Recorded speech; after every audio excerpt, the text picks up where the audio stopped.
Всемирный день театра в Кыргызстане отмечается уже 8-й раз. Из-за пандемии церемония была организована в малом формате. В прошлом году из-за эпидситуации празднование было отменено. В этом же премии вручаются за 2019 и 2020 годы. В рамках этого мероприятия Министерством культуры, информации и туризма Кыргызской Республики совместно с Союзом театральных деятелей и Общественным фондом «Майтыш» была организована национальная премия «Эргу».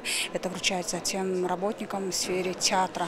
Мы вот сегодня будем вручать эти национальные премии, денежные призы и дипломы. Театр – показатель культуры любого народа, тем более для кыргызского, который имеет 100-вековую традицию европейского театра и имеет тысячелетнюю историю нарративного, то есть повествовательного театра. По словам президента Союза деятелей Кыргызстана Джанеша Кулмамбетова, в последнее время наблюдается такая тенденция, когда люди чаще начинают посещать театры, зрители за билетами уже стоят в очереди. Это считается большим показателем. Театр должен стать рупором духовного возрождения нашей национальности. Театру нужна поддержка.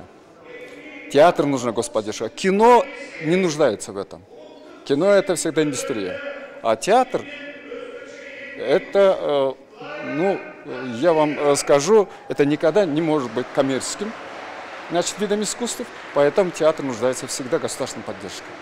Надо уделять больше внимания театру. Ежегодно проходит награждение лучших режиссеров, лучших спектаклей, лучших драматургов и лучших актеров. Также более 50 академиков делают отбор и присуждают награды. Работы присылаются в видеоформате, судьи смотрят, каждый ставит оценку актерам, спектаклям и так далее.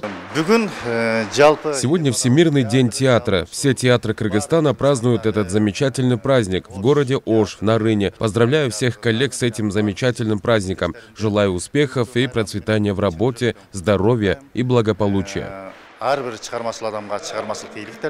Всемирный день театра – международный профессиональный праздник всех работников театра, отмечаемый по всей планете ежегодно 27 марта. Этот праздник традиционно проходит под девизом «Театр как средство взаимопонимания и укрепления мира между народами». Для любителей театрального искусства День театра также является настоящим праздником, ведь к этому дню приурочены всевозможные торжественные мероприятия. В храмах культуры различные театральные фестивали, а некоторые театры стараются к этому дню представить премьеры новых спектаклей.